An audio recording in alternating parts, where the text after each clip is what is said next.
Hello, folks, and welcome to Last Man Standing. I'm Dan Hollifield, and this background makes me feel like Charlton Heston in some old movie. I'm about to part the Red Sea right here. No. We had an awesome discussion about science fiction TV shows and movies that we absolutely adored over in Stupid O'Clock, and I'd be more than happy if we continued that here. And without further ado, here's Chris and Stephanie. And Lord, that was fun. That was just so much fun. It Just was. was. Uh, so many memories and so many things that I had forgotten that other people brought up to jar my memory about stuff that was just absolutely fantastic. Oh, Rising Tide Broadcast Network still here, guys. Uh, Thank you for watching yes. and being a part of the show. Absolutely. Oh, Glenn. Okay. Is Glenn? Yeah. Okay. Well, yeah. It's still a little bit early to be waking your wife. Otherwise, well, I can go ahead and send you a link anyway if she wakes up Yeah. unexpectedly. Um, I mean, it's no big deal whatsoever to get the link, but you don't have to act on it just because I gave it to you. Sean must have had to open up in the morning. Hmm. Uh, Sullivan. oh, Sullivan ain't no telling.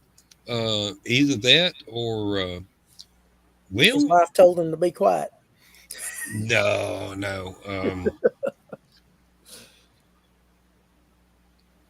He could be sitting there watching a bunch of movies or Reading. yeah. But he's probably enjoying a glass of wine regardless. When does he not? I mean, seriously, that's like my hat. It's like an ID badge. If Sean Sullivan does not have a glass of wine in his hand, you don't know who he is. He doesn't have his ID with him. Uh, Now he has a great deal of fun bartending at Liberty Con, and he does not drink while he's bartending, but he does step away from the bar frequently. So Yeah. these things they do happen. But he gets to have all sorts of enjoyable conversations out of it. Oh Lord, he is an instigator of conversations. He's like us as one person. So he will start a conversation and let it go as long as it's going to run its course, Hmm. and then start up another conversation, and maybe with the same person, maybe with somebody standing next to the original Yep. conversationalist. Um, For oh some wow, reason, that brought up the in my mind. It brought up that particular song from Frozen. oh Let it go. Let it go. yeah, well, um, that Yep. ain't likely to happen. Sean don't let things go till he gets his final word in. Oh, I love the boy, I really do. Sometimes I wish he could focus a little bit sharper, but these things. Oh, I'll Oh, be back, guys. I just had a Yep. catastrophe. oh, okay. Claus Almighty. Yep, I've got Violet sleeping over there about 6 feet away, and she is just absolutely zonked out on her little. Well, she's using one of my um, what you call them. I've got a pair of the clothes bags that you use for traveling. I've got them folded, Mhm. and she is just snoring away on it. I'm going to have to run the vacuum cleaner over that thing before I ever put any of my costumes in there. Yeah. She's adorable, but she sheds. Yeah. That's Oh, my girl cat. Boy cat not yep. as bad because he's not as long haired. Well, most of ours are long haired, and we got one that is, I swear, if you get him wet, he's like a tenth the size that he actually appears when he's dry. Uh, He's just one of those. He's one of those with massive floof. That's how Yes, I like to say. he is floof and a half right there. Mhm. Robert Silverberg's Thorns. Now, I have read a lot of Robert Silverberg, but I don't remember that one. No, I can't say that I have. Glenn, could you refresh my memory? Of what's the basic plot?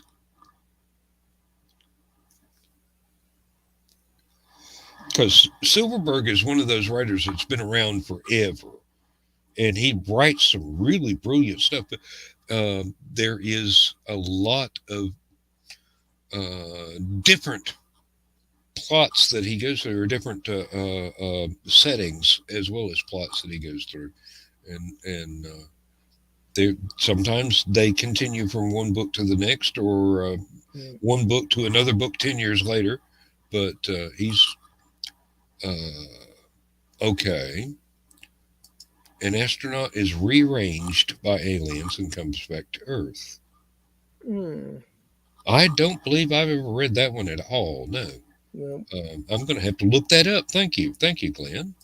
I may have to find that may wind up on my Kindle, which I did not bring home this weekend for some strange reason. Usually, I bring it home on the weekend because that's when I will buy a new book and put it on the Kindle.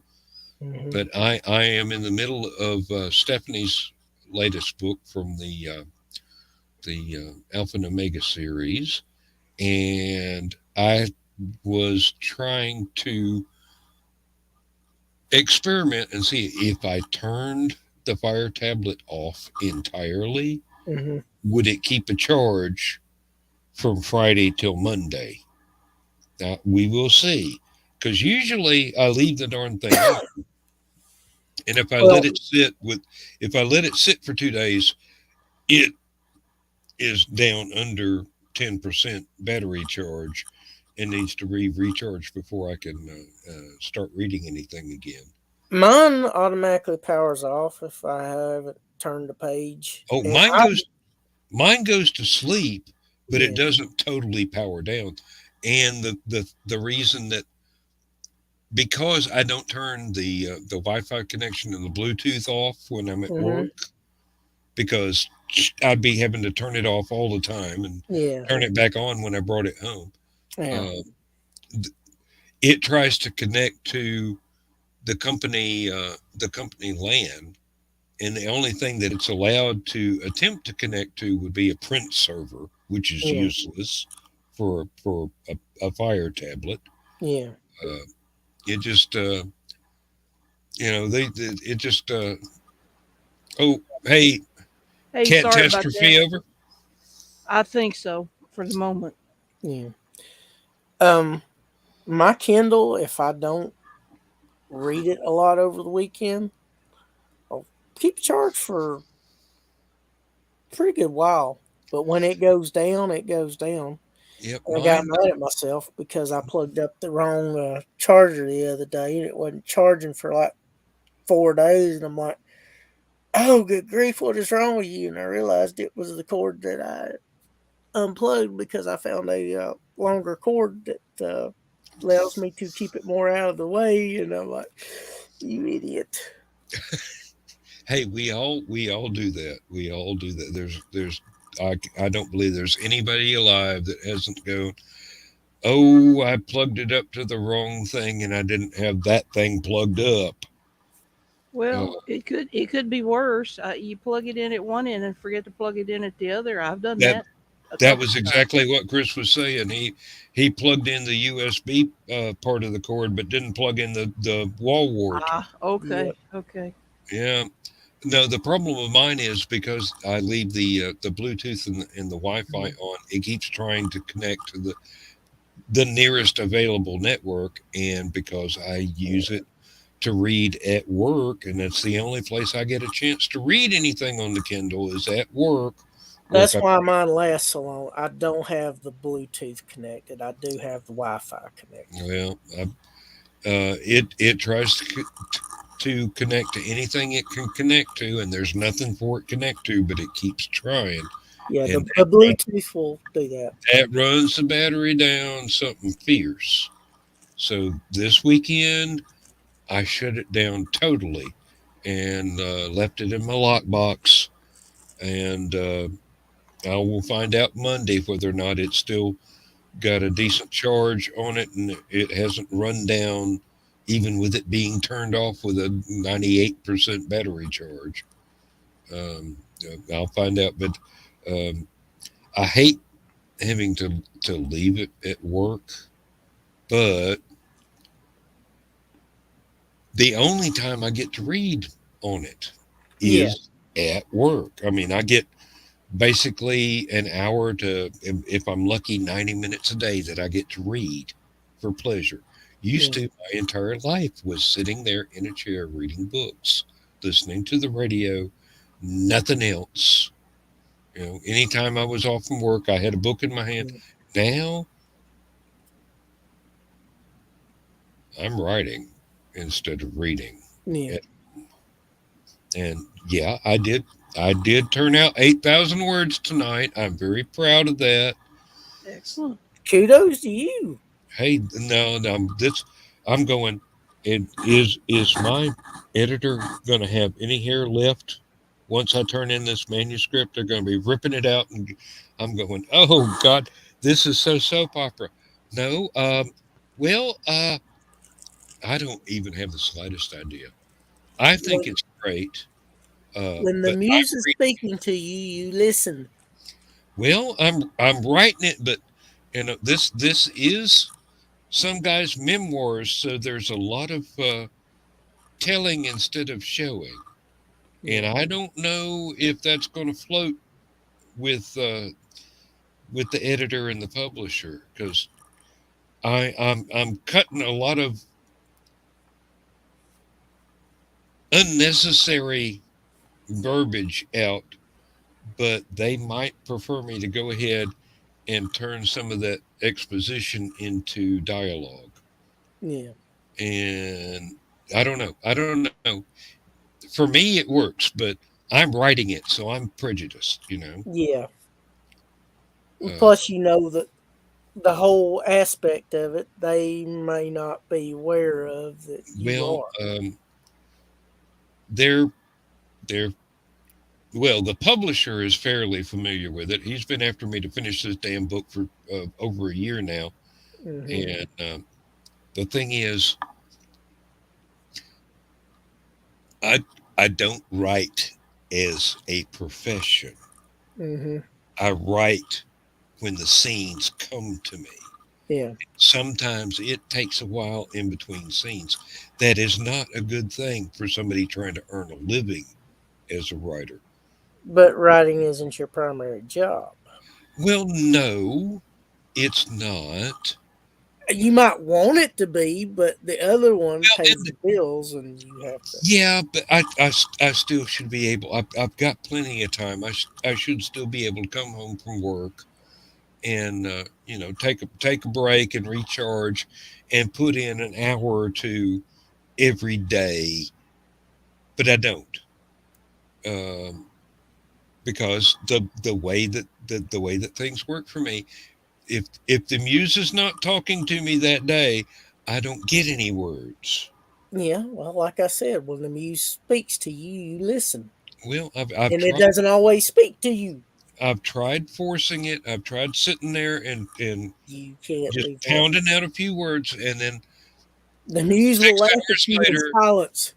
6 hours later, I'm looking at 200 words, and I wind up backspacing or deleting the entire thing because it doesn't have anything to do with what I was trying to write the day before, or the whatever my writing session before was. And it makes me a very slow and unproductive writer, which Yeah, well, I'm not fond of, but it's what works for me. yeah, Uh, and I, everybody's different. yeah, yeah. I wish that I could sit down and approach it like a professional instead of uh, Well, a talented amateur. Let some me of say, if I want to salve my ego, Yeah. but it's still amateur hour. I'm not a professional. I wish I was, but uh, I just have fun with it. And Well, while we're on the subject of books and novels and whatnot, mhm. I had a question for both of you. Okay. Um, 42. do Sorry, I knocked something off over here. that's fine. Um, I find myself occasionally um, going back and reading novels again. Sometimes it's just because I want to do the story. Sometimes it's because they're fun reads and the the pace and the length are fairly for going through quickly. So if I don't have a lot of time, I can make fairly good progress on it. Do you find yourself in situations where you go back and reread stuff? All the time. Constantly. I read Lord of the Rings at least once a year now. I read Dune at least once a year now. That when back in the day when I only had like 30 or 40 different books, I might read them once a month. Yeah. But, I've got a whole lot more books now and access to the internet where I can read stuff that hasn't even been published and probably never will be published, but it's still good stories. Um, Well, I find that I can read um, give or take, you know, 60, 80 pages either way. A mhm. 400-page novel is, yeah, I can usually go through those pretty good clip. If it starts getting into one of my favorite authors who tends to get a little bit wordy because he likes details, and Mm, sometimes those We novels approach. probably know him. Yeah, I'm sure you do. He has a tendency to go to the 900-page mark quite often. Oh, then it's not David. He writes 100,000 word outlines. Uh, It is David. it If is you're talking David. about the one Okay. I'm talking about, I love but his he's a book. sweetheart. Oh, Oh, he he is is. an Yeah, awesome guy. I mean, one of the nicest, uh, intelligent, thoughtful, um, good authors and great human beings you will ever meet. exactly. Yeah, and he's not alone. There are a huge number of folks that Stephanie and I have met over the years that fall into exactly that category of human being, and they And are his wife's probably more liked than he is, and he's they are very well liked. Christ. Let me tell you. Uh, oh yeah, yeah. Oh, I couldn't tell you how many people have influenced me over the years just from listening to them do a panel. Yeah. And then I pick up one of their books and I go, oh, this is what they meant. Wow. Well, I will say this: I gave up on one of his series just because it was so wordy and there was so much stuff to go through. Mhm. Well, I suggest that sometime in the future you pick it up again when you're on vacation and have lots of free time and not helping Joe Dog run a convention. I Uh, don't know uh, if I will ever have enough time for that series. it You know what I mean, Stephanie? it happens. It happens. Uh, I'm sorry. I tried. I tried. I hey, can't. I can't. I'm sorry. we I we know love him, but folks. We know folks that write interconnected series that go on forever, and yeah, each book might only be 300 to 400 pages, but there's 60 or 70 of the damn books. So, Yeah, well, like I said, that's one series. Like I said, I gave up on because too much crap, Well, and I was getting too ticked off about some of the stuff going on. I'm hungry, Um, guys, so I'm gonna eat a protein bar. So Yeah, go right ahead. Go right you ahead. take care of you, Stephanie. We're just happy to have you here. Glenn B. Fleming wrote 3,500 words in a week, 35,000 words in a week. Ever requested follow up to his first published book. Then the publisher turned it down before he finished it. It still hurts. I imagine Good it does. grief. That is a lot of work to put into something that got rejected after being requested. I mean, that's not fair. Oh, Good that's morning. wait, tacky. Jimmy. Glad you're up over there too. Damn it, I can never remember. Um, somewhere in the Netherlands. Uh, both of them are up, well, reasonably early this morning. Yeah. But Lord in heaven, Talking about series, yeah. I'm debating about whether or not to continue my Division 1 series. In light of the new direction, the segue that the new volume that you're Well, co-writing. no, there's several factors here. One is that was book 14. Hmm. I've got ideas for half a dozen more books in that series.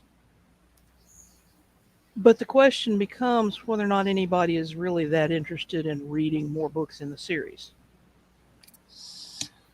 Second consideration is that I lost my cover artist. Daryl did the covers for that series, and it will be difficult. I've got a line on a couple of other people that can do the artwork, but Hmm. matching his It style will be it difficult. will never be the same. No, nobody should even try to match his style. No, they should. And three, I'm thinking about spinning off a series in that universe. I'm thinking about spinning off a series called Blood Brothers, which would be a prequel and would talk about Director Fox back before he was Director Fox, traveling with the galactic president. And Well, so, I don't know. I don't know what to do. I'm a I firm love those believer. characters. I don't want to leave them, but I'm thinking maybe that would be the better choice right now. I, Well, I'm always you in don't have favor to of. leave them in order to sidestep and do something else. You Yeah, can always come back to them later. I'm in favor of keeping your options open. Yeah. It's never a good idea to say never. That's You Sean Connery. you Fond you reference. haven't written off the two Sherlock Holmes theories entirely, have you? I mean, you might No, one day go back to either or both if an idea comes to you true. that's worthy of them. Yeah, Oh, there are just more. set them off to the I've got side. another book written in that series that's never been published. But with everything that's going on, getting them out with the new publisher is taking time. Mm, So that I can understand. But yeah, as Chris said, there's no reason to burn your bridges behind you. You can sidestep and start something else and dive into it headlong, and maybe when the mood strikes you, come back and dip into those other little wading pools, and then Yeah, and you never know when if you set it off to the side, you might have fans say, "Hey, when are you going to do another book?" And that could get you excited about it again. I mean, because it's well, always nice when people won't It's more something that exciting to have an idea for a new story than it is to have fans go, "Hey, what's next in this?" I mean, having fans say, "Yeah, what's next in this?" is really great, but having the idea of what's next in this on your own yeah. is really, really exciting. Yeah, if you got an idea for something new, go for that. I mean, it's something fresh, and it'll take your It's mind off of stuff with ties to the past to some extent, yeah. and you know, it might open up ideas for something you can come back to in your other series, or it could fire True. up another idea. Yeah, you could come up with a totally different thing that you've never done anything like before. And believe me, I know you're capable of doing that. Look at what you've Yeah. already done. It's not that I'm bored with the characters. It's not that I don't have ideas for the characters. I'm just wondering if that series has run its course. Well, if you're not done with ideas, I wouldn't say it's run its course, but you know, there's nothing wrong with taking a hiatus from something and going to something else. I mean, Really. if nothing else, it'll recharge your batteries. Look at Yeah. how many times I changed gears. Hell, look at how many times I've been changed subjects on these shows. Yeah, topic drift. I learned Yeah, it all from Larry Niven. Uh, but there's always a tangent that springs from something we've already talked about, so it's not total chaos. that's it. That's exactly right. That's exactly right. Oh, and Mike says, uh, fans saying what's next is what keeps him going because he's got no idea what his writer's mind is going to come up with the next time. Yeah. Well,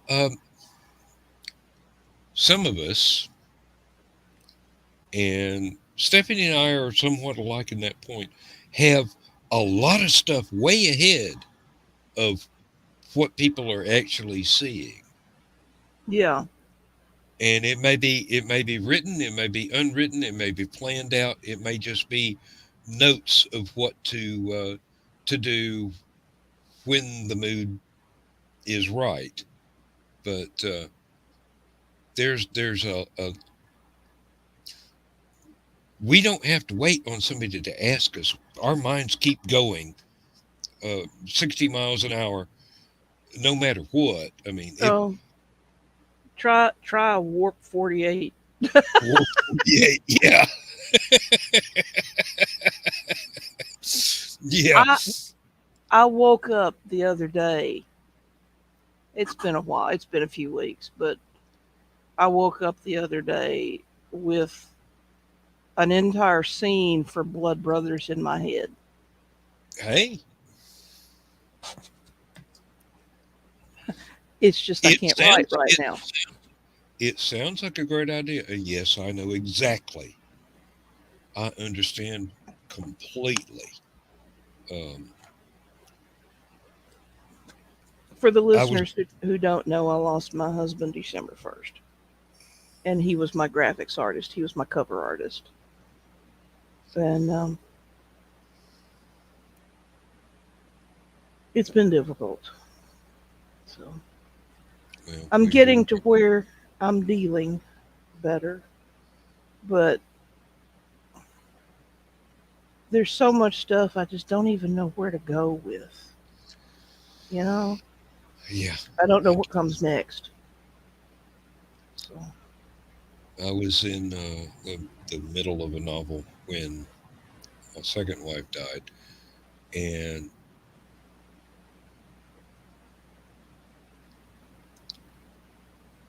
I let my life go to pot and threw myself into the book and finished the book. And then I tried to deal with everything that had happened, which it may not have been the right thing to do. I may have gone about it entirely the wrong way, but it was the only way I knew at that time how to cope with the trauma of what I went through. And it took a long time after that book was finished before I ever approached another story again. And I had a lot of ideas for a lot of stuff that I could have worked on, but it was I was depressed and I couldn't string words together, even though I had just done so. But no, once that once that binge was over, I was stonewalled. I couldn't do anything. And my friends were there supporting me, trying to help me through it. And eventually, I found a way to get back into the saddle and start writing again on something totally different. And it's just that's the way it worked for me. And I wouldn't hold myself up as an example to anybody because everybody's situations are different. Everybody's length of grieving is individual, and it's equally difficult for anybody that goes through it, but it's in wildly different directions for each individual that goes through it. And God, I'm getting all philosophical here. I'm sorry. That's all right.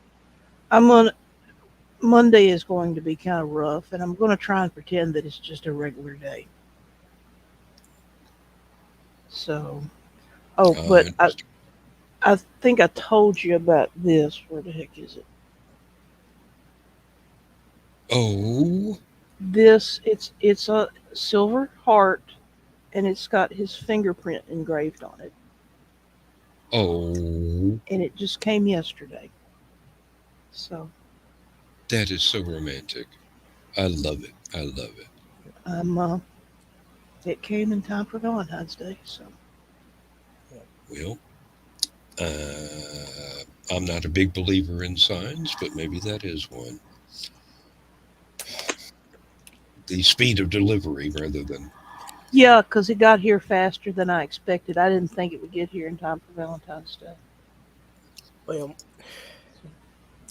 I'm glad I got through Saturday. That was the anniversary of Mom dying. I'm sorry, honey. Yeah. Hey, I got another one coming up in 12 days. Oh, lovely. Yeah, Dad died the year before. Just under a year apart. It never rains, but it pours, right? Yeah.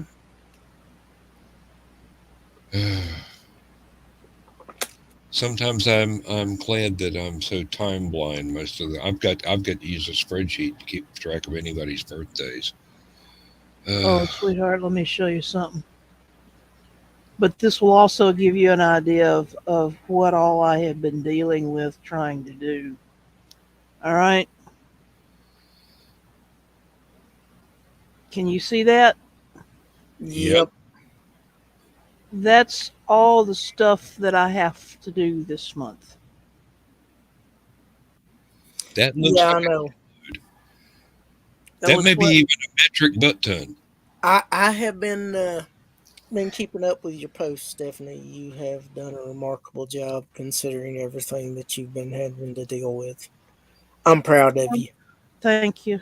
Um, I know it has not been easy, but you're a well, trooper and I'm proud of you. it's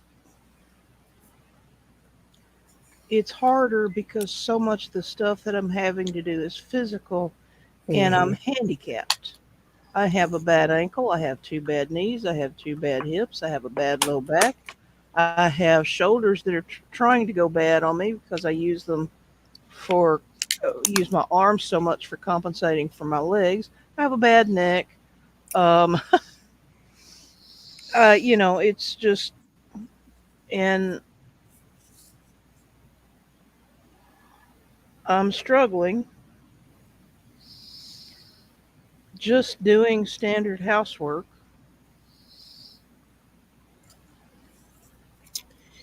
And I don't know. It is a struggle, and Mm. you're dealing with a different kind of grief than I had to deal with. Um, I don't envy you that one bit. Um, like I said, I think all things considered, you're doing a good job. I know it hasn't been easy, and I know you've had a lot of stuff going on trying to get your support system to work like you need it to, and figuring out exactly what all you've needed to do and had to do and going to do. And like I said, I keep praying for you, and I you know, appreciate that. I'll take all of yeah, those I can like I get. said, I think you've done really good, all things considering the stuff that And you've had to deal with. you may not have an awful lot of friends geographically close, but we are always here for you. I know, Yeah. and I appreciate it. I'm trying really, really hard right now not to bug people any more than I can help. Um, I I, understand that. I don't Also, want people to dread seeing me coming. Oh no, here she comes. She gonna want me to do something again. No, I don't No, want that. that ain't the way it works. no. And That will we never be the way it works with your friends. It's anybody that knows what you can knows we you do? try.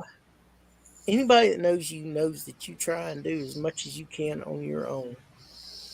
Yeah, and if you And ask for help, it's because you need it.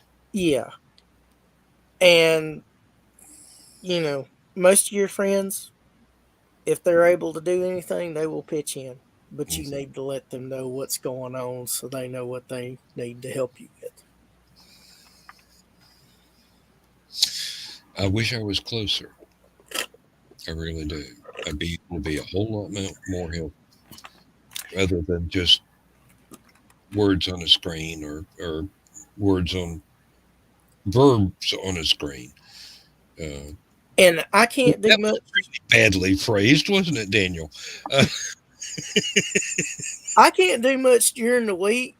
But if there's a weekend coming up that you need something and my schedule's free, I'll do anything I can to help you. Okay, I appreciate that.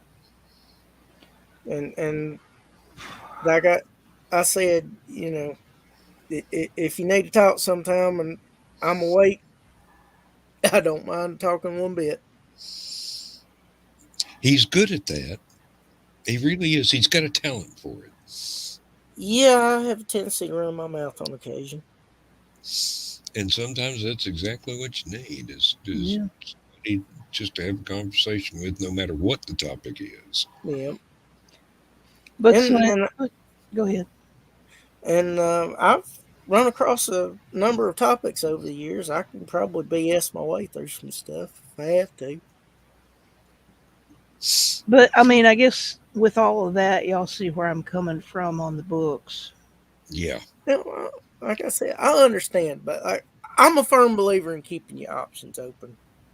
Yeah, You need to take a break, it sounds like, from that series, give your new idea a thing. And like I said, you always have the option of coming back to it. Yeah. But It's it's an not like, established series that there's a fan base that they'll be happy whenever you put the next one out in that series. yeah. But if you got something else that's an offshoot of it that's tied into it some way, I'm sure fans are going to be excited about that as Well, well. it doesn't even need to be tied into. If you've got a new idea for something, go for it. Yeah, The new idea is going to be worthwhile. yeah. I mean, And good grief, you can tell a story. It doesn't have to be tied into this series or that series or anything else. You are a good storyteller. I mean, hell, Stephanie, you can make science interesting, and not everybody can do that. Yeah, you can explain it well enough for me to understand it, and I'm a freaking idiot. So You, yeah, you, you explain it to no, you're where not. somebody with an average education, some even with somewhat limited educations can understand, and you do it in a manner that's entertaining. It uh, it explains stuff, and if you're doing a panel or something and somebody has a question, you take the time and are patient enough to explain it till they do understand it. I And try. I cannot commend you enough on being able to, not just anybody can do that.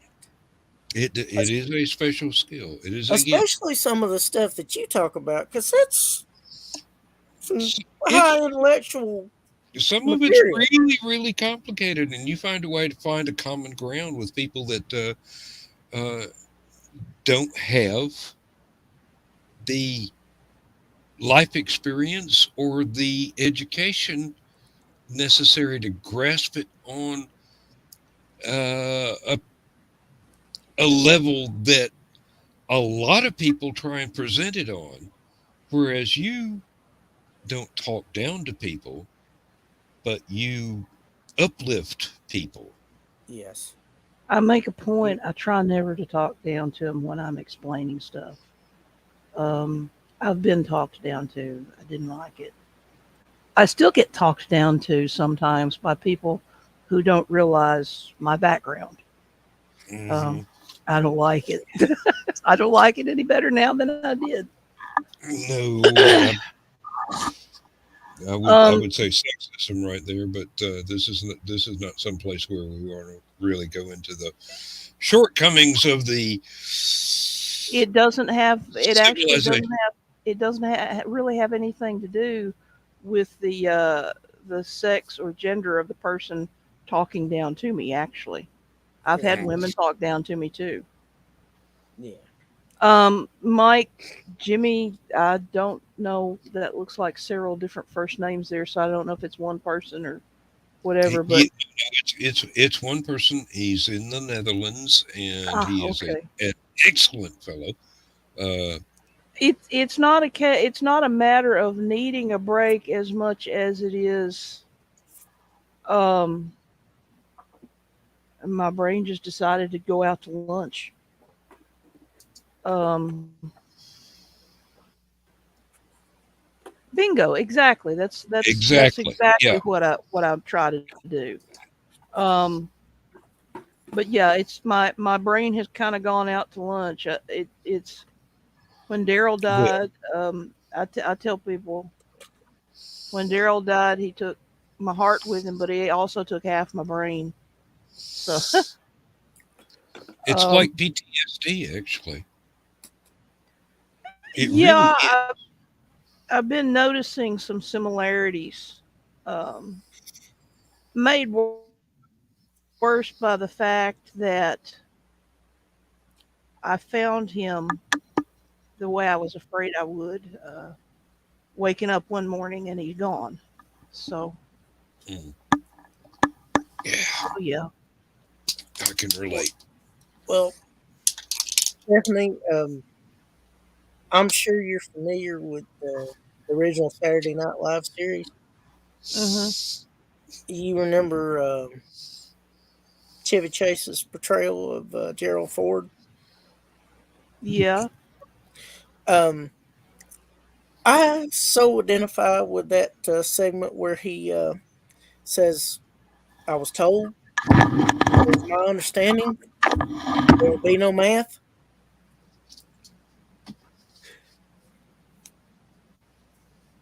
Okay. So, like I said, when you explain stuff to where I can understand it, where my math isn't that great, Okay. Gotcha. that's quite a compliment. Okay. Thank you. And like I said, I appreciate your efforts to raise people up a little bit from their limitations and knowledge or experience with a certain subject matter. It's I have people think that, oh, I know a bunch about everything because I have these different degrees and stuff. But it's not so. And my right now, my sister. my sister is a CPA. Hmm. Um, she has been helping me so much because I don't know accounting and I don't I don't know all that stuff. And Hmm. so here I am with, you know, pension and social security and life insurance policy and all this kind of stuff. I'm lost, you know, and I would be lost even if I wasn't, even if I didn't have grief brain, Yeah. you know. Yeah. I probably wouldn't be as lost if I didn't have grief brain. I could sit down and eventually work my way through it. Yeah. As it is right now, I can't focus. You know, I can't concentrate on something that complex. And she's just been a tremendous help. And she does stuff that I can't do. And I recognize that, you know, and I have always recognized I'm good at certain things. I'm not good at other things. Other people Yep. are good at other things. So why should I talk down to somebody who doesn't know the things that I'm good at Yeah. when I don't know the things they're good at? You know, let's find a common ground. Let's share information. Let's talk. You know, Yeah. and that's kind of how I approach my what I consider my popular science stuff. Yeah. Well, So and there's certain things that I know really well. I mean, I have a friend I used to do trivia and quiz bowl back in my younger days. He's a really smart guy. He's a member of Mensa, and he knows some really bright. And he made the comment one time when I was doing a trivia tournament that he was running. He says, "You know, you may not know as much as some of these folks do." He said, "But what you know really well." He said that after I got this was the question, and he said he had the fastest one in 1980. I rang in and said Buddy Baker. It was a Daytona 500. Obviously, it was a trash tournament, but uh, trivia is I, fun regardless whether it's I would not have been able to get that from so little of a clue, I especially remember since I'm not a racing fan. yeah. I remember Well, when well, I haven't since Dad passed away, but I remember when I was in undergraduate school, they had a campus trivia bowl that was tied into some sort of a national thing, Mhm. and so the different departments would send a team to the trivia bowl. Oh, And so my first year to play in it, we actually won mm, the campus tournament yeah, and wound up going on to regional, where we did okay, but not as well. But yeah, um, I remember one question because it was kind of off the wall, and it was one of those. The question sounds one way, but the answer is a totally different thing. hmm, And it started off with the current uh, the current excitement in Afghanistan, political machinations, blah blah blah blah blah.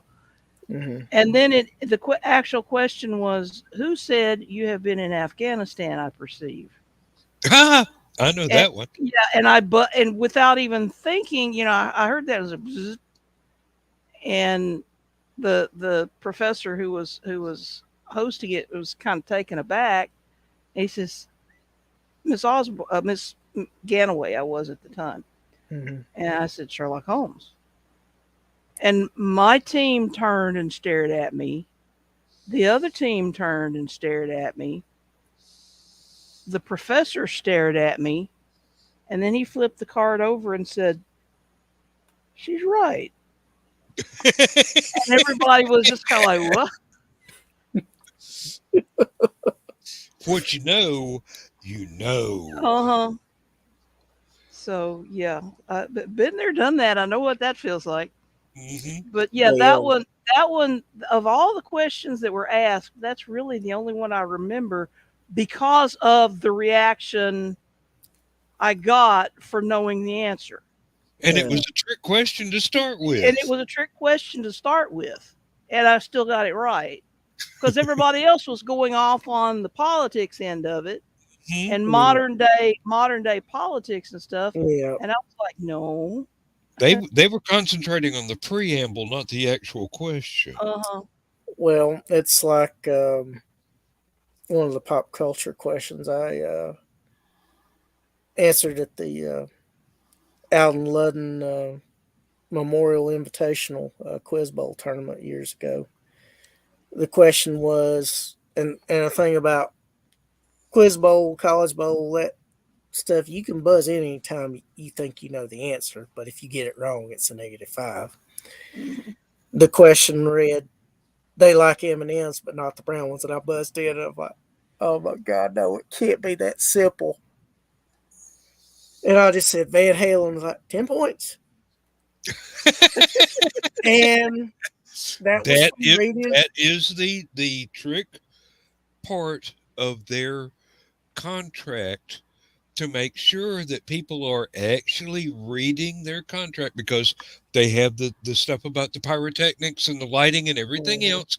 And if the venue does not read the entire contract, the place could set fire from their special effects and whatnot. So the brown M&Ms, leave out the brown M&Ms is a special thing, which is a trick question that they put the trick statement that they put in their contract. To make sure they read them. And I read that from a Rolling Stone article. And I And actually believe that they had that in an actual Quiz Bowl tournament. there are a there are a large number of bands that use something similar in their writers and their contracts to make sure that the contracts have actually been read. You Mhm. walk in the room, you're Van Halen, you see a bowl of M&Ms. If you see one brown one, you know they didn't read the rest of the contract and pay Yeah. attention to all the safety stuff. Oh. That still wasn't my quickest answer. We used to have these things called K-Tel Hill, Mm. where they would play By the the sound alikes, yes. yeah they would play the intros to the songs, and whoever guessed. Well, I'm going up against guys and gals that's been on Jeopardy, and at very prestigious academic institutions on their quiz bowl teams, and I'm Why am I trying to suddenly get thinking every of Weird little Al Yankovic? and I'm trying to get every little advantage I can. I'm pressing down on that buzzer almost where I just barely got to push it to bring in. Well, I pressed a little bit too hard, and the Mm. only thing I had to go on was crowd noise. And Uh-oh. I'm thinking, I am not going down without answering something. So my brain's processing information as quick as it can go. I'm like, okay, it's a live album. It's gonna be it sounds like it's a 70s live album. There's only really two 70s live albums. Peter Frampton Comes Alive and Bob Seger's Live Bullet. It's not going to be Bob Seger because he's not going to be on the compilation album. All his songs are. I said, so it's going to be Peter Frampton. Okay, Peter Frampton Comes Alive. What song is it going to be? And I process this quicker than I'm explaining Do it. you feel what like No, I'm like, it's not going to be that one because that's going to be obvious. I'm like, show me the way, Peter oh, Frampton. okay. And the reader, who is my friend that I mentioned earlier, is standing here like, and the crowd is like quiet because there's like a lot of people watching this that's interested in it because this is the finals. We've already done the preliminaries. And it's like, is he right? And he's still just like, and somebody else, is he right? And he goes, uh-huh. And, and a guy 2 seats over jumps up from his. These are the lecture hall chairs that's got the thing that pops up, folds Mm-hmm. over and down. He raises it, folds it up, gets up, bows down in front of me, and does the "We're not worthy, we're not worthy."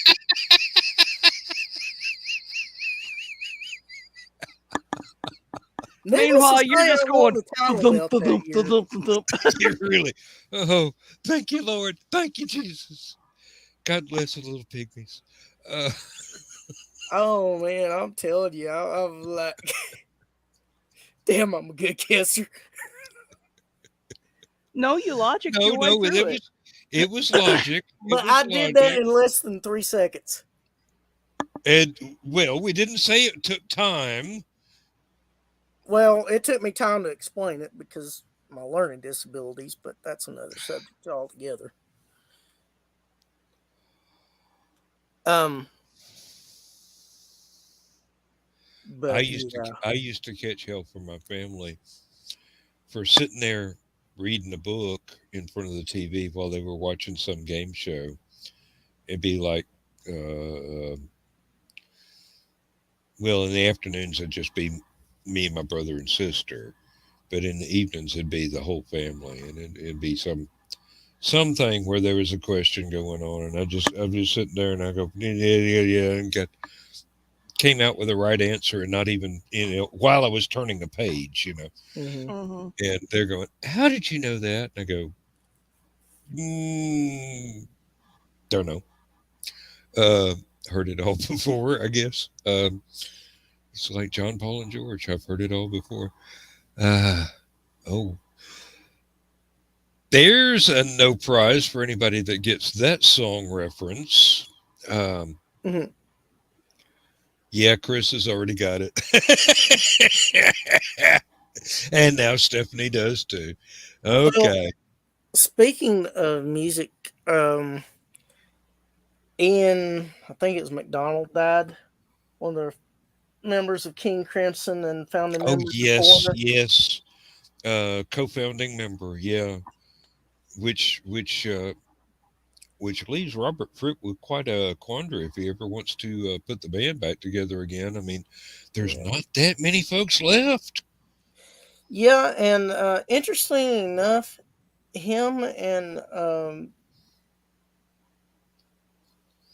Keith Emerson were on a stage for Emerson Lake Manticore Hall tour in May of 2010 for 2 shows.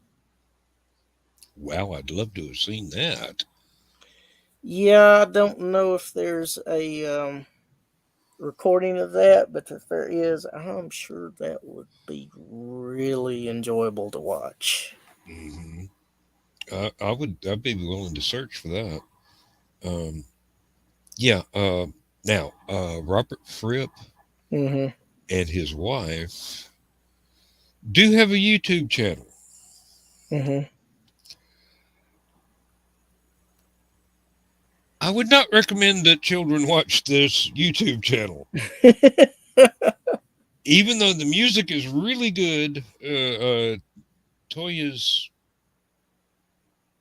costumes leave little to the imagination. Yeah, Stephanie, I would be smiling too. That is one pretty good looking cat. Yeah. And he's a sweetie too. He's a Yeah. precious. Mine are Yeah. sweeties, but they're strange. I didn't say he wasn't. Yeah, well, the doors were only half right. They said people were strange. They didn't say anything about cats. Yep. Yeah.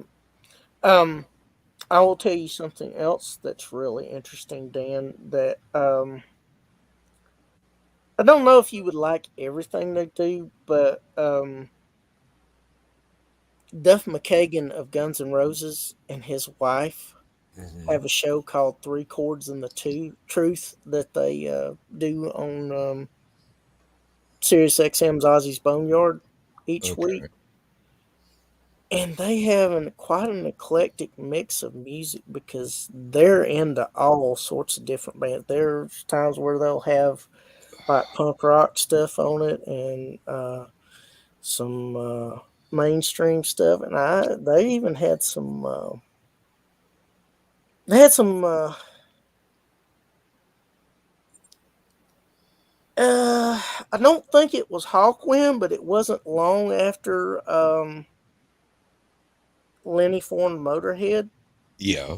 that they had some of his stuff on it, and they always have some interesting trivia. Whoever, whether it's them or their staff that does the research for this stuff, they do a really good job on it. And Well, Lemmy did repurpose two or three of his songs he wrote for Hawkwind hmm in Motorhead, and they do sound a bit different because it's a hmm 3 piece instead of 14-piece band.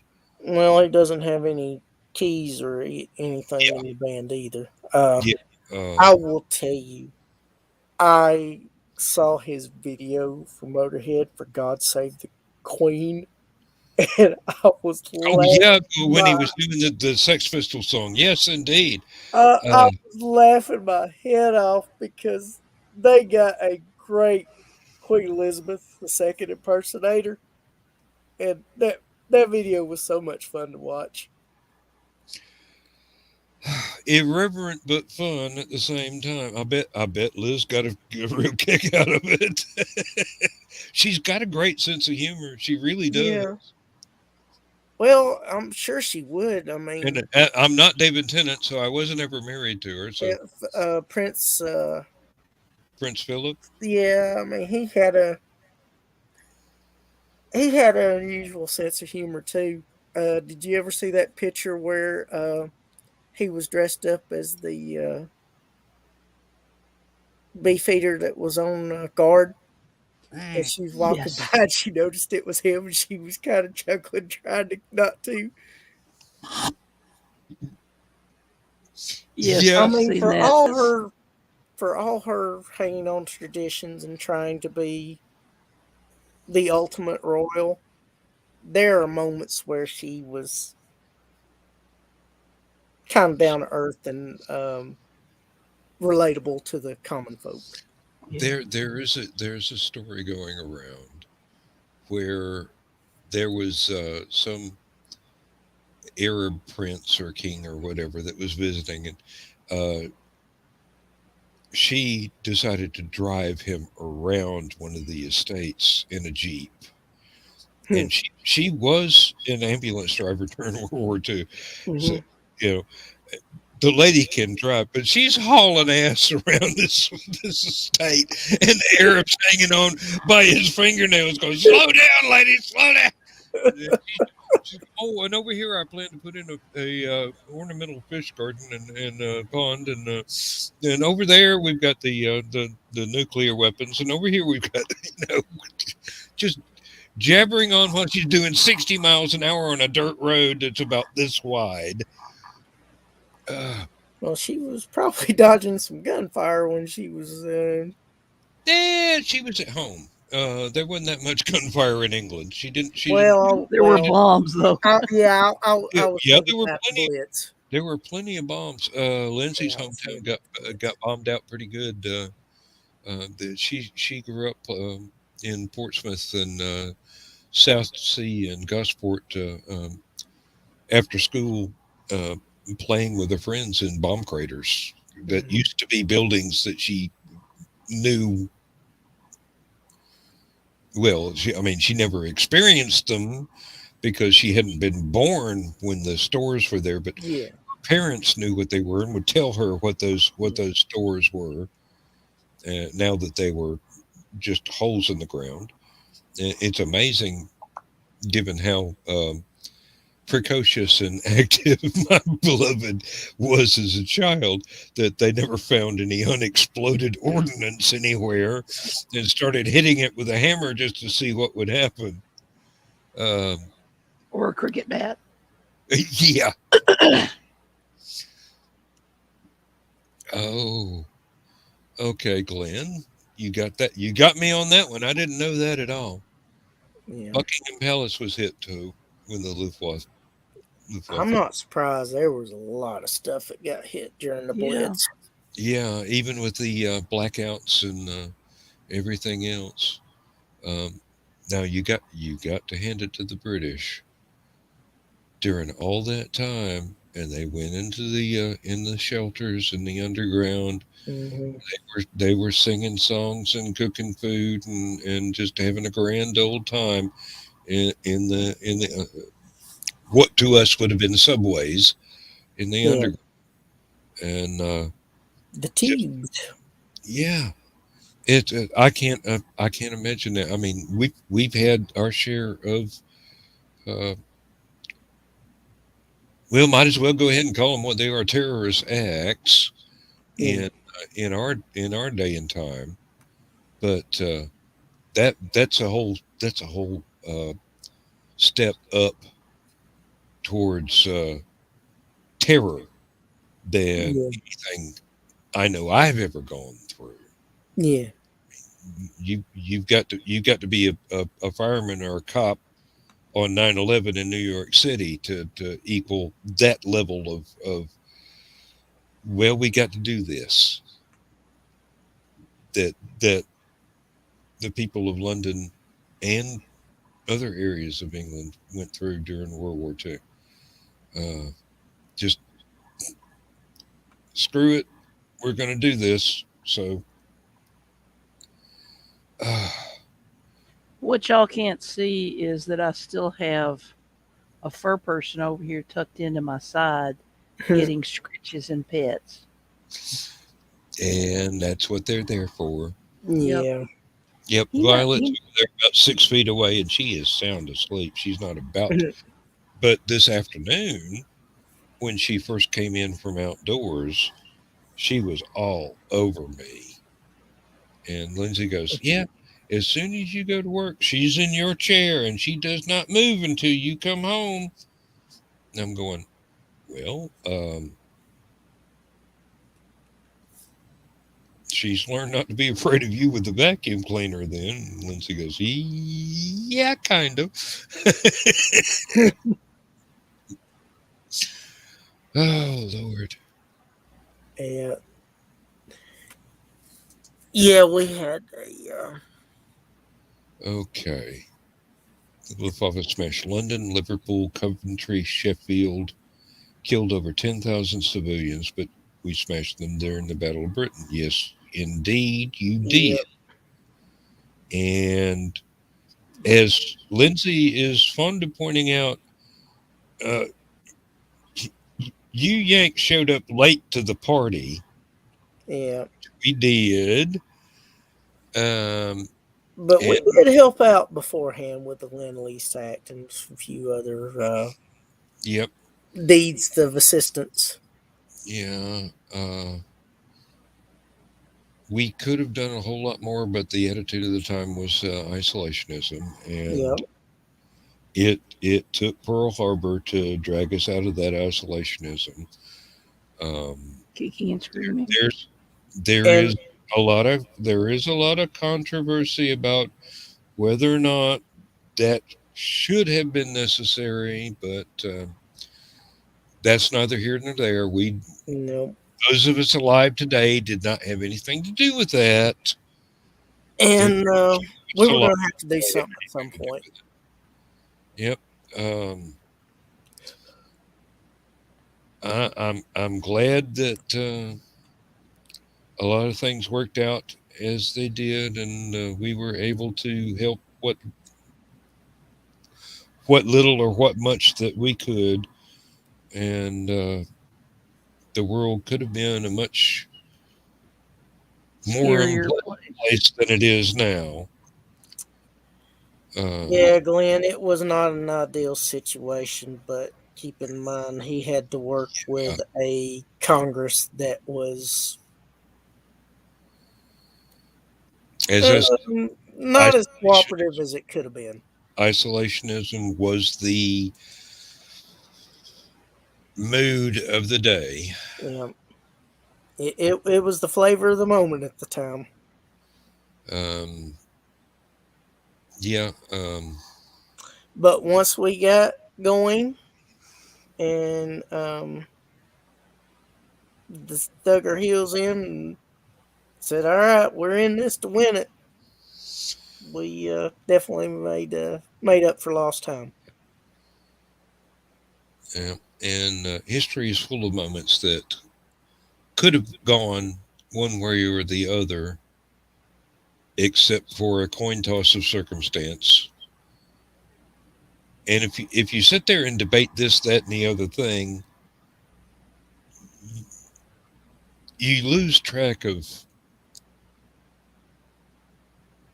yeah, it could have, but this happened instead.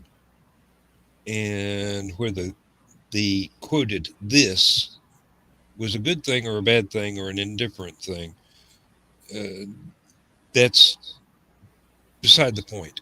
History happened. Um, yes, it was written by the winners, uh, and sometimes we are still lucky enough to have some records from the losers that give us perspective into how things, the narrative has been constructed. But it doesn't diminish the fact that, you know, stuff happened and we dealt with it and Yeah, dealt with it. And then we dealt with it together. And then things turned out, hopefully, for the better for posterity. I don't know. Posterity isn't around to write stuff at the moment and won't yeah. be until after we're long gone, from our point of view at this moment in time. It definitely shaped events for the better part of not quite 100 years. The real test is going to come in 10,000 years to see Mhm. whether or not we're written about in history books the way that the Hittites and the Egyptians are in our history books now, and ancient Rome and ancient Greece. Uh, what are future civilizations going to think of us? There's no telling. Yeah, Uh, exactly. The future is as yet unwritten. it's still ever changing and evolving. Hmm. Speaking of which, I actually watched the newer version of Midway the other day, and Oh, it I was expecting it to not be that great. It actually was a fairly decent movie. well, good.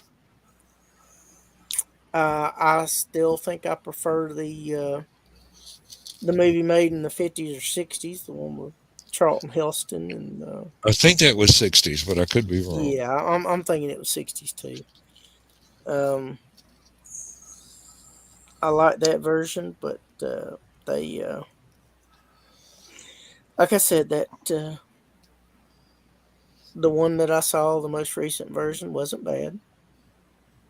Now, I have been reminded that I need to rewatch the movie Run Silent, Run Deep, because I read the book Hmm. when I was a very young teenager. Hmm. And then I saw the movie not too many years afterwards. And although I remember the book quite well, the movie I do not remember anywhere near as well. And I know it's a very highly acclaimed movie, and I'd like to rewatch it again to see just how well my memory of the book ties into how the movie was made, because it the way my brain works, the books stand out more in my head than movies do, because I would read things over and over and over again. I've got this huge database in the back of my mind of all these details of things, and I might not be able to claw them out to answer a trivia question or whatever, but they're there, like my own individual self-made movies. Thank you, Glenn. That explains why the production value was so good for in that first '76. in a Yeah, big way. I see that the original movie is available with commercials on YouTube, and I'm going, Mm. yeah, I've seen YouTube commercials. They're like CW. It's the same thing every 5 minutes. Um, It's whoever's paying them money because that's what they're about is making exactly, money. exactly. Um, although I keep getting the offer for, yeah, pay us, your firstborn male child, and we'll cut out all the commercials on your YouTube videos. And I'm going,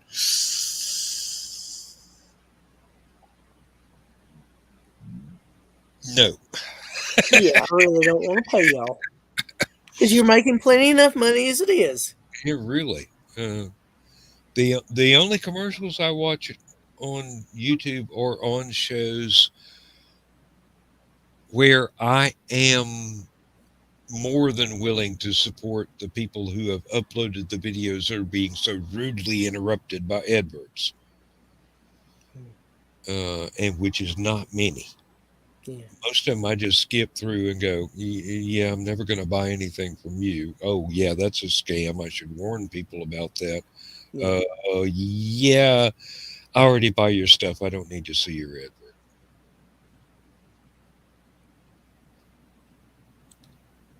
Oh, and I did go watch Ghostbusters Afterlife last weekend, which I'm glad I did because it's off at my local theater now. It was such a good movie. I I thoroughly enjoyed it. I really did, and I'm not sorry that I waited on the DVD to come out. Um, They wish I had seen it at a theater, but I know my attitudes towards going to a theater. I hate. I cannot be around a crowd, and that was before the the pleasant unpleasantness, the present unpleasantness. they were 12 people in that theater. I could have handled that.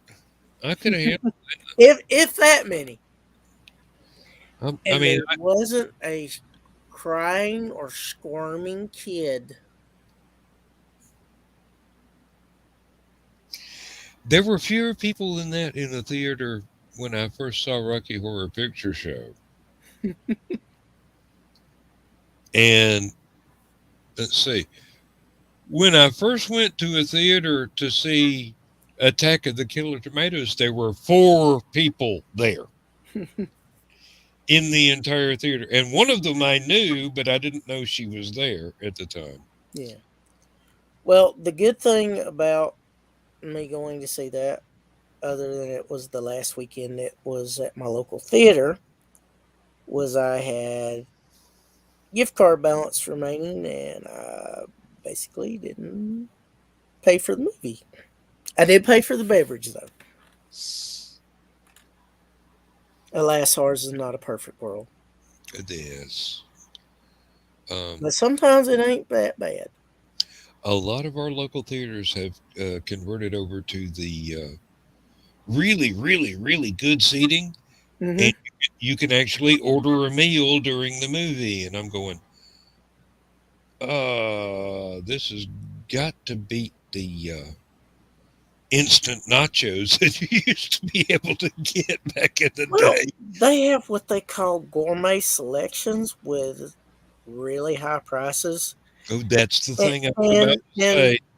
I'm Uh, a little bit of a cheapskate. I will buy a beverage, but lots of times um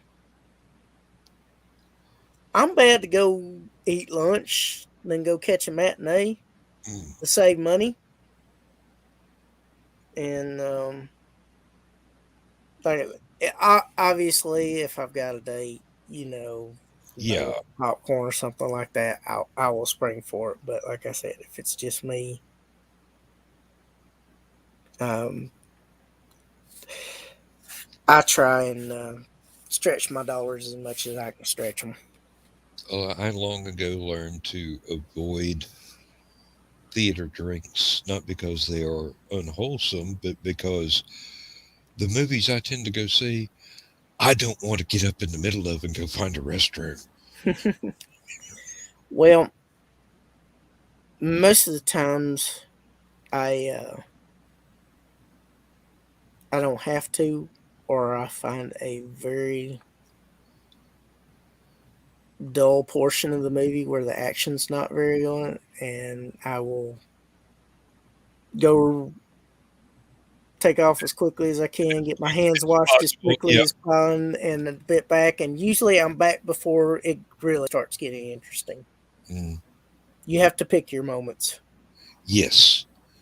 And But it's hard for me to go through a movie and not have something to drink because eventually my mouth will get dry and I'll want something.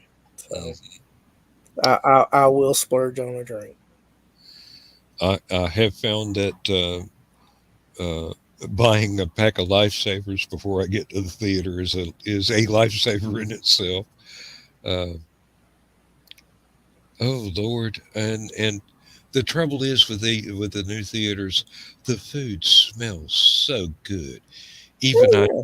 even if I know it's $50 for a freaking burrito or whatever it is. Well, the good thing about our, especially if you have to have popcorn every time, is they have this deal where you can buy this plastic bucket that you get to use all year and you get refills for a reduced price. I have never heard of that before in my life, but it's such a good idea. And it has I think it has a handle that you can carry it with. And like I said, you eat as much as you want. If you got anything left over, you pour it out in the thing, you take it with you, and you bring it back and you fill it for about half the cost of what it would, at least half the cost of what it would take to fill up one by itself. I can just envision in the back of my mind the Red Fox version of that.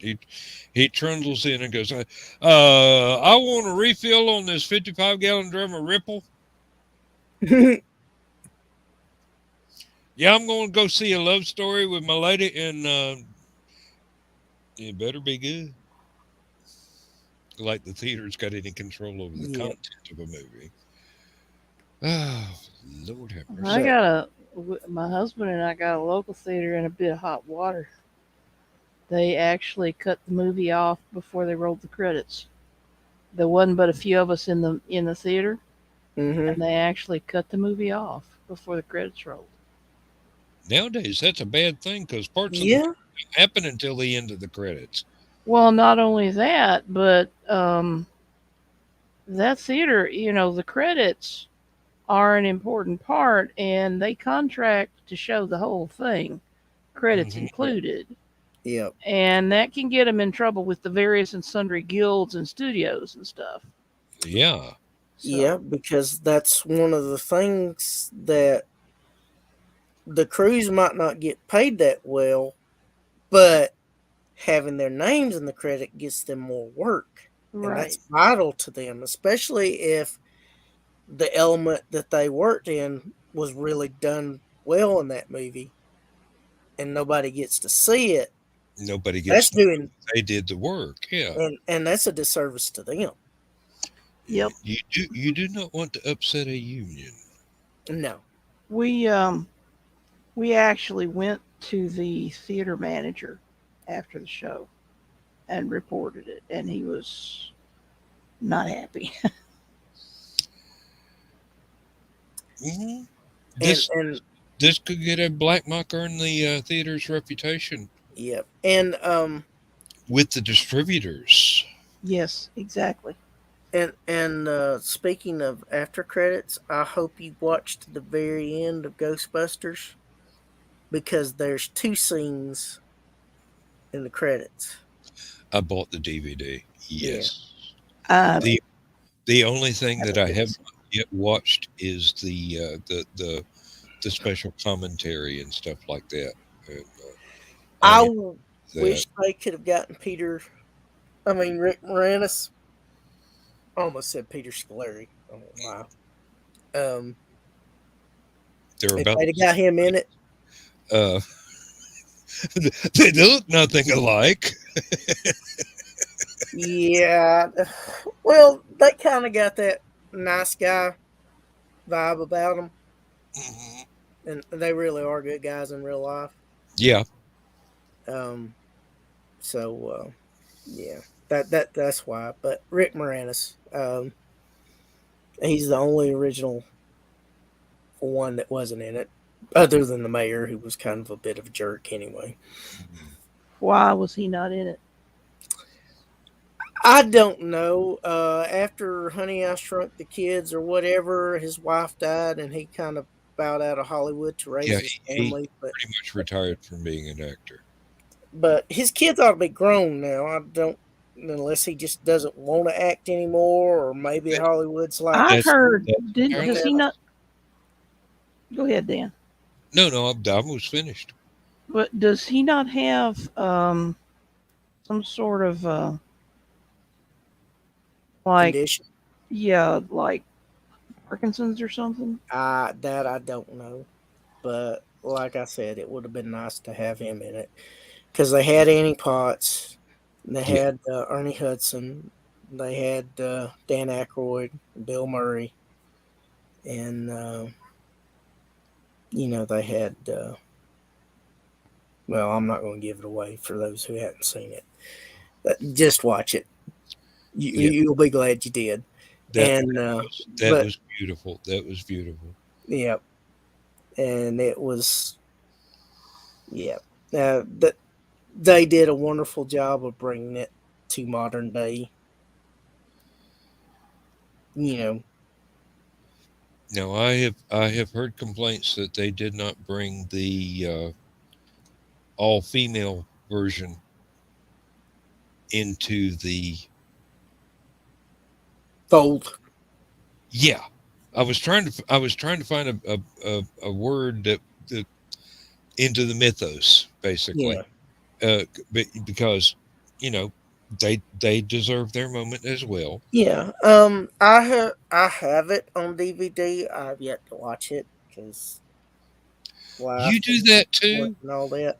I have bought dozens of movies that I some of them I've not yet even taken the plastic off of. Yeah, same here. But the thing is, when you find a deal on them, you get them Yeah, because they because take them out of circulation. exactly that's going to happen again. And I also, with the way they tend to edit stuff, especially for people that are overly sensitive about stuff, Hmm. I am not knocking them for being overly sensitive about it, but I like seeing stuff the way I originally saw it, and I don't want it heavily edited. Yeah, Just because somebody gets a little bit too upset about stuff. uh, And like I there, said, there, there's there, certain movies I want before that gets stuffed. there should be a notice on the cover of original cut, director's cut, Hmm. edited for television cut, uh, edited for assholes that talk too much cut. Yeah. Because as somebody said, if Blazing Saddles was made today, which I don't think it would be made today, given how overly critical some folks are, um, it would have been about 7 minutes long. Yeah. Yeah, opening credits, the end credits, and not much in Mm, between. Yeah, I've heard that said. but it I'm was, not sure I buy into it. Uh, Maybe you wouldn't be able to make it as is today, yeah, but as something that was doing as much of a parody of this era's civilization yeah, as that was that era's level of civilization, you could do something as outrageous, but it would be in a totally different direction. Well, and what people don't understand is it was actually done to poke fun at stereotypes. Yeah, that was the They reason. they don't get satire as well as they should this day and age. There's nothing wrong with being sensitive and caring about people's feelings, but you can go a little bit too much about it. You There's have to understand the context in which the stuff was done. there's a difference between presenting something as a satire and handcuffing something so that it doesn't offend anyone. Yeah. Am I hearing a cat in the background somewhere? Yes, it is my girl. She Okay. is. I think she's got some Siamese in her. Despite the fact that I used to joke with mom, which she used to get aggravated at me for it. I accuse her mom of having a dalliance with a gray squirrel because her tail is so dang fluffy and thick.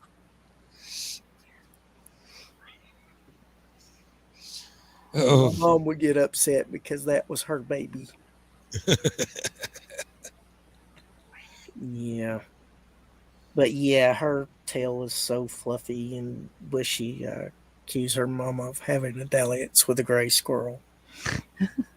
one of the strays that came up out of the woods that Lindsay was feeding for a couple of years. She called Basil Brush because he had this huge fluffy tail. Yeah. And I And think she's got some Siamese in her because when she decides to get vocal, she gets really vocal. well, Basil went over to a next door neighbor's house and got adopted, so he only Mm. occasionally comes back to visit nowadays. And he has Well, a totally different name over there, but he still answers to that name plus Lindsay's name for him. So when he does show up, we just go Basil, and he comes running. He rarely shows up anymore because he's mostly an indoor cat over there. yeah. Um, my great grandmother had a barn behind the house, Mhm. and there was an ultimate mama cat Oh who was yes. Siamese, and she got named Lucille because of the popular song by a certain Georgia artist named Kenny Rogers at the time. And we got an orange tabby from her that had a big patch of white on his chest. And because he was an orange tiger striped tabby, we named him Tigger. And Tigger was a great cat. Tigger would take a paw and put it on one shoulder and another paw and put it on the other one. And he would take his face and he would rub it up against you and give you a hug. The bad thing about Tigger is he had Siamese blood in him, so he was bad despite being neutered. It decided to caterwaul about 3 a.m. in the morning. He is singing the song of his people. That's what they do. And So he was basically a George Thorogood fan. He was bad to the bone. he was a great cat. I mean, he was more human than some humans are. That don't take And much some days. and he wouldn't always. Sorry, I'm very, very cynical. I've lived a long time, and I've seen a whole wide variety of human type people, and they make me appreciate my dogs and cats even more every day. Yeah. Well, the good thing about Tigger is he didn't always decide to caterwaul at 3 a.m. in the morning, but when Sometimes he'd wait he till did, 5. when he did, if you weren't a heavy sleeper, you know about it. Mm-hmm. He lived to be about 15 years old. He was a great cat. And like I said, I'm a cat person because of mom. My dad loves dogs, and don't get me wrong, I love dogs too. But I have a extremely busy road out in Mm. front of my house, and I Yeah. can't really keep dogs because I don't have a good area to keep them, and I am not around enough to give a dog the attention they need, and I am not going to be cruel to an animal like that needs a lot of attention. Admirable. Yes, indeed. And my I'll put it to you this way: my cats are happy to see me when I get home. And yes, cats can be standoffish at times or distant, but they Mhm. can also be extremely affectionate. And especially when a cat is wanting affection, they do not like to be denied. This is true. They will be in your face about it. Yes, Or shredding your best coat. Yes. and like I said, this one gets pretty vocal at times. She's very quiet a lot of times, but when she decides to get vocal, like I said, I think she got some Siamese in her somewhere.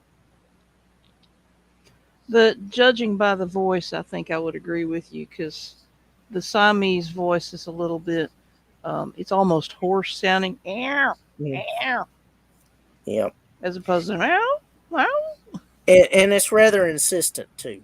Yes. Now I have one who is I'm also thinking the gray squirrel's got a little bit of something to do with it. I've got one that is an orange creamsicle sort of cat, and Come he is here. a mime. You will see him open his mouth, but no sound comes out. Hmm. Well, And this one will do that at times. unless you just happen to be able to hear really, really high frequencies that annoy bats all too well. But Yeah. I mean, he has this little squeak. And then when the bedroom door is closed and he wants to go to bed with you, which, nowadays that's off limits because of Lindsay's handmade comforter and knitted throw. Squirrel. Um, he gets vocal in a range I have never heard from anything but a Siamese cat. Mm, But as far as we know, there's only uh, orange tabby and tiger stripe tabby in his heritage. But you know, this was a family of cats that were strays before we got them. So yeah.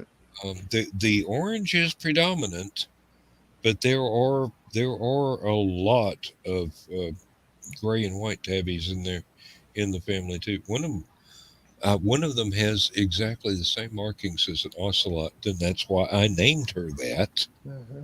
She is beautiful. She is My beautiful. aunt and uncle got um one that I called it Jag because it had a jaguar pattern on it, and the name stuck, Hmm. even though it wasn't necessarily the preferred name, but it was so fitting that they just like Wi-Fi'd it. Yeah, I once had a puppy that I named Droopy, and my dad says, "You ain't going to be able to call that dog that. We're going to call him Duke." Hmm. And I go, "Yeah, but he's exactly like Droopy from the cartoon. Hmm. He's just, he's Oh, just a sad dog, and he loves attention." And Turned out not to be a very good bird dog, which really disappointed my dad because he wanted a bird dog. Yeah. I But see what you mean about the tail, Chris. Yep. That's why I said squirrel when I was flashing a little bit of it in front of the camera. squirrel, no, I'm not easily distracted. Oh, look, uh, Now, if it had been Joe, we'd lost him for a few moments because he's got bad ADHD.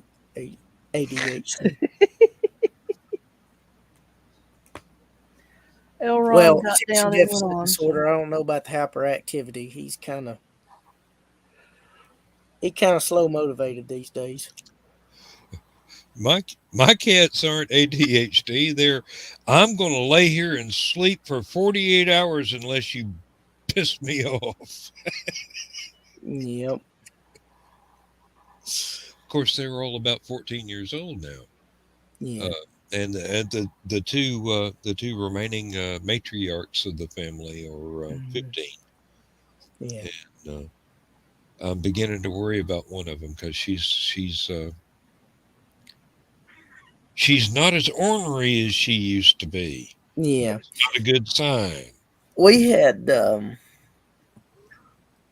my great aunt had two Siamese cats. Um, one of them lived to be 22 years old. Mm. That was Toy-san. And then the other one lived to be 19. That's a respectable age for a cat. Yep. Both. And they were surprisingly quiet for Siamese cats. Yeah, that's because they were always up to something. Actually, Toy-san was pretty well behaved. The other one was too. Of course, I think that's because I was around them later on in years, not when they were younger. And then Somebody's she had. come back. There he is. Yeah, he come back. He's a pretty boy. Yes, he is. He is. And I I'm wish you glad could you hear got him purring. Elrond. I said, I'm glad you got Elrond.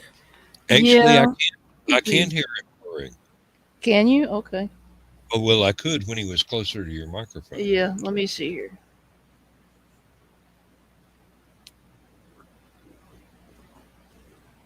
Definitely. Yeah, I heard it. He got the little fuzzy chainsaw going on. I'm deaf in one ear and I heard it. Do what? I'm deaf in one ear and I heard it. Yeah. Oh, they are a great comfort. They really are. Oh yeah. Yep. And This good one com- is. I'm having to adjust the laptop to compensate for him in my lap. This one has really been a tremendous comfort because starting the night that I lost Daryl, he started sleeping on top of me. Mm-hmm. And there's only been one night that I'm aware of, and that was recent, that he hasn't. And I can't say for sure even then because sometimes I'll wake up and he's there even if he wasn't there when I fell asleep, you know. So Yeah. and he's turned into a real cuddle ones and he didn't used to sleep on top of me like that. Uh, Well, it's his way of before. reassuring you and giving you some comfort. Well, I think he also gets comfort out of it too because he's gone around the house.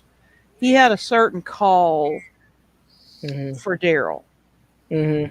And from time to time, and particularly at first, at the time when Daryl would usually get home from work, Mm-hmm.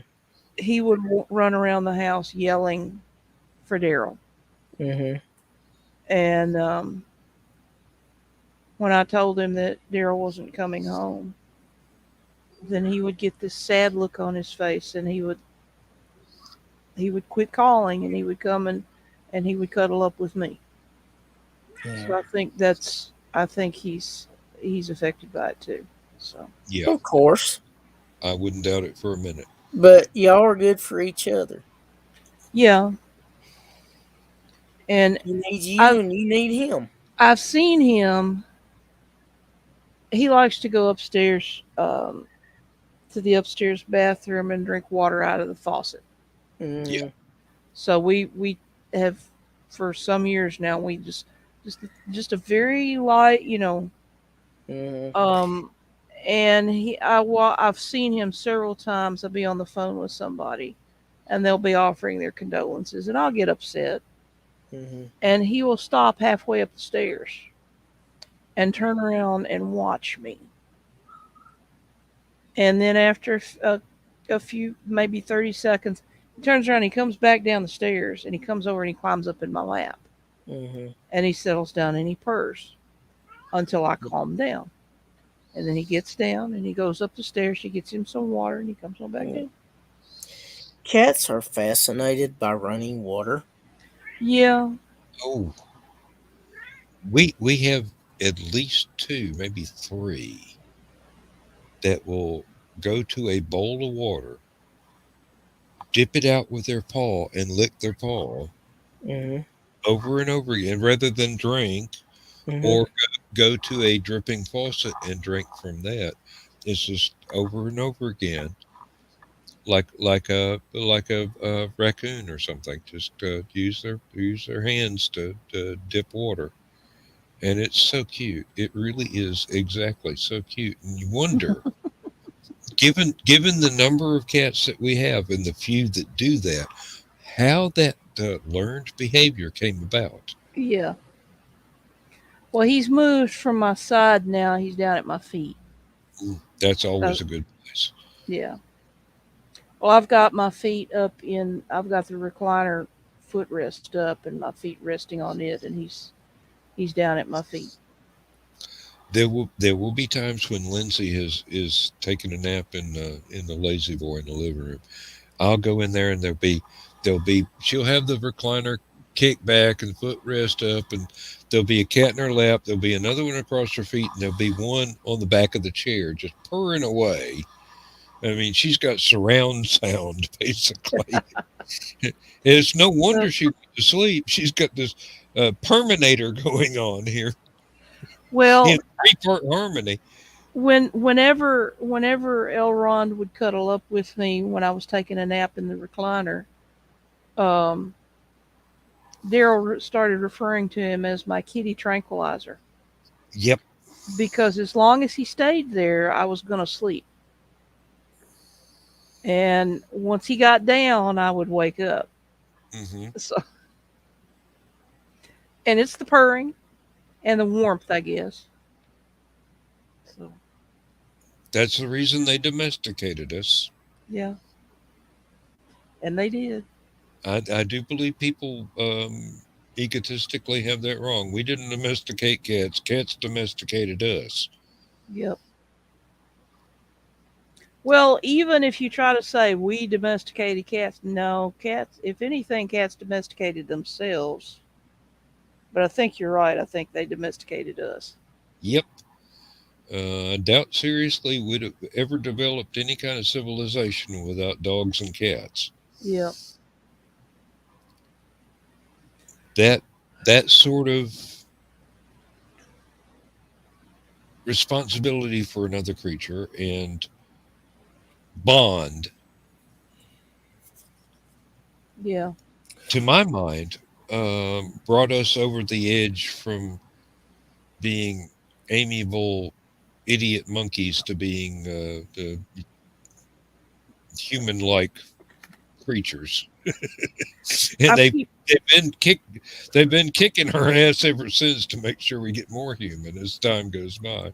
Well, the thing about it is, if you got a happy dog or a happy, content cat, one of the most beautiful sights you'll ever see is the look on their faces when they're that way. Hmm. hmm And don't tell me they can't smile. You can see the smile. Yep. Oh You Lord, can yeah. see the corners of their mouth turn up. Yeah, especially scratch right there in their chin and on their sides Oh there. yeah, it's like I'll tell you another little trick that they really enjoy. I found out these two do. is if you do that, rub right that part there, Mm-hmm. right above the top of their nose and Yep. in between their eyes. Oh, they eat that up. Oh yeah, I know it. But mine does not like to be booped. He does not like nose boops. No. Although, from time to time, not only he's down here beside the chair uh wanting pets. You got down, so now it's hard for me to reach you, Junior. Um, sometimes he wants his nose leather scritched. You know, Okay. if they've been asleep or something like that, their Mm-hmm. nose leather will tend to dry out a little bit. Mm-hmm. And I guess it gets dry and it gets itchy. And sometimes he Mm-hmm. just wants me to sit there and just do this. Yeah. Yep. Oh, Well, Violet, and this is the only one of all of the cats. Violet will jump up in your lap and want to be petted, and then she will rub her forehead all over your face and just purr like a brace of chainsaws.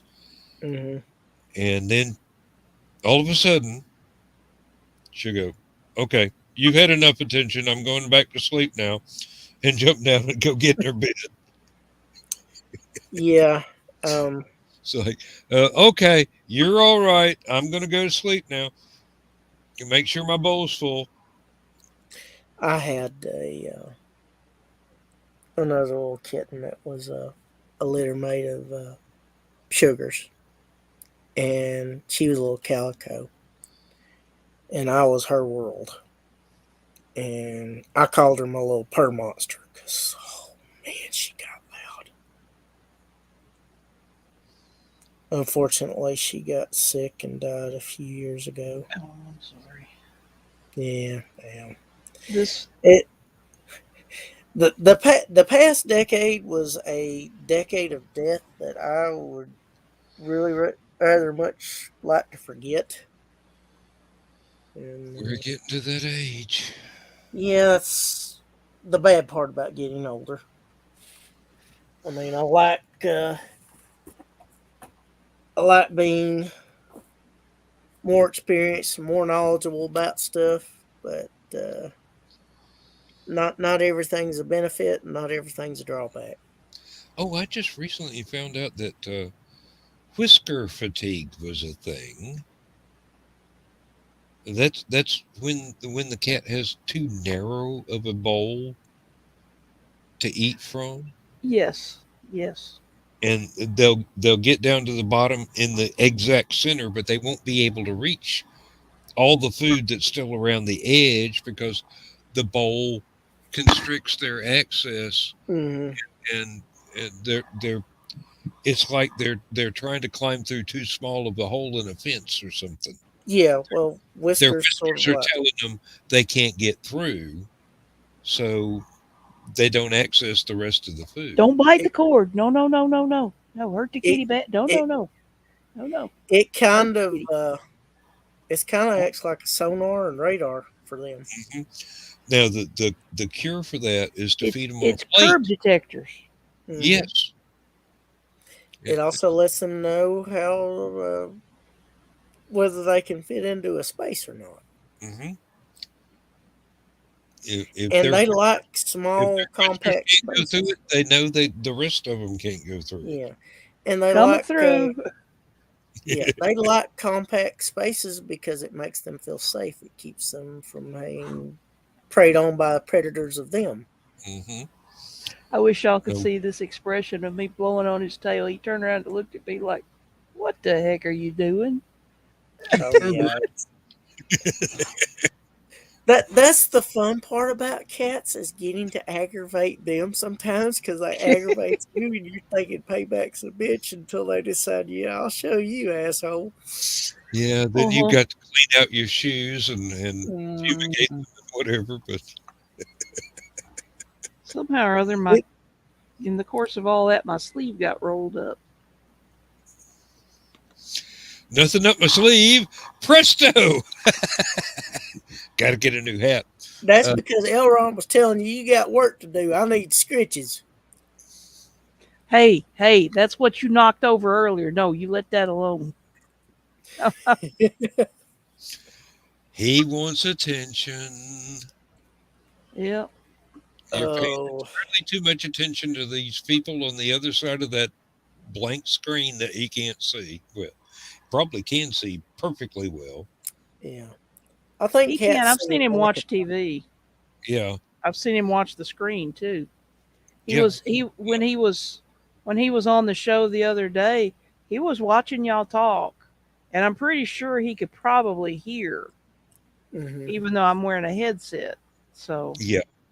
Well, the funny thing is, if Rowdy is up and wanting to be active, and I'm not particularly in the mood to being active, if I've got on a show or movie or something that has movement, he likes pawing at the screen of the stuff that's moving, and I my have to get previous on to him. my previous cat, um, my parents were visiting, and Daddy wanted to watch the football game, so we had the football game on, and we were all sitting around the den watching the TV. And so Anna parks her little butt down in front of the TV, and she's watching it too. And all at once, she stands up on her hind legs and she goes smack right against the image of the football being passed downfield. And she nailed it too. I mean, she was dead center. I mean, and we all just died laughing. It's like, okay, that cat should be a receiver. Yeah. Or defensive back one, Yep. Yeah. Lindsay blocking the used to leave. football. Lindsay used to leave Animal Planet on the TV for the dogs and the cats to watch when there was nobody in the house. And she Mhm. swore she came back, and both dogs and at least two of the cats would be sitting there watching the screen, back and forth as the animals ran across, and then they'd only get bored when the humans came on and started talking. hmm Well, don't dude, don't tell me they don't have depth perception and color receptors. I mean, well, at least they can see the light move. Yeah, they.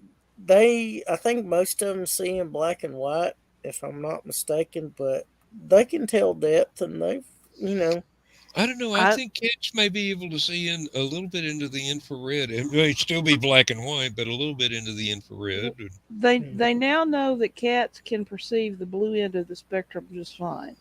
Okay. They're swearing up and down that they cannot see red, and I think that's bullcrap because Mhm. Anna, I had certain ornaments that at Christmas I would put those on the bottom of the tree so she could play mm, with them, and they were always red. The ones Mhm. that she went after were always red. mm. Well, folks, I hate to say it, but we've gone to 2 hours, and Yeah. And you didn't think we could manage a whole 2 hour show tonight.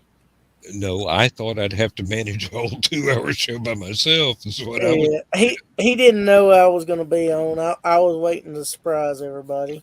Hey, it's always a pleasure when either of you can get a chance to come on, and I do appreciate it, and I love you both, and thank you very much for everything you do. We're happy to be here. No And laptop slide. Don't oh, be alarmed. don't worry about it. Bill does it every day. Um, all right. Let me see. Where is? Oh, it's got to be down here. Um, for anybody that's watching this on the replay, because obviously nobody is watching it live at the moment. Even Glenn went back to bed. Um, thank you very much, and we hope we have brightened your life, if only by just a little. But that said, I'm not sitting here telling you stories all night. Good night, John Boy. Good night. Good night, Chris. Good night, Stephanie. Good night. Good Thanks night. again. I enjoyed it. Y'all take care. Very much. Y'all too.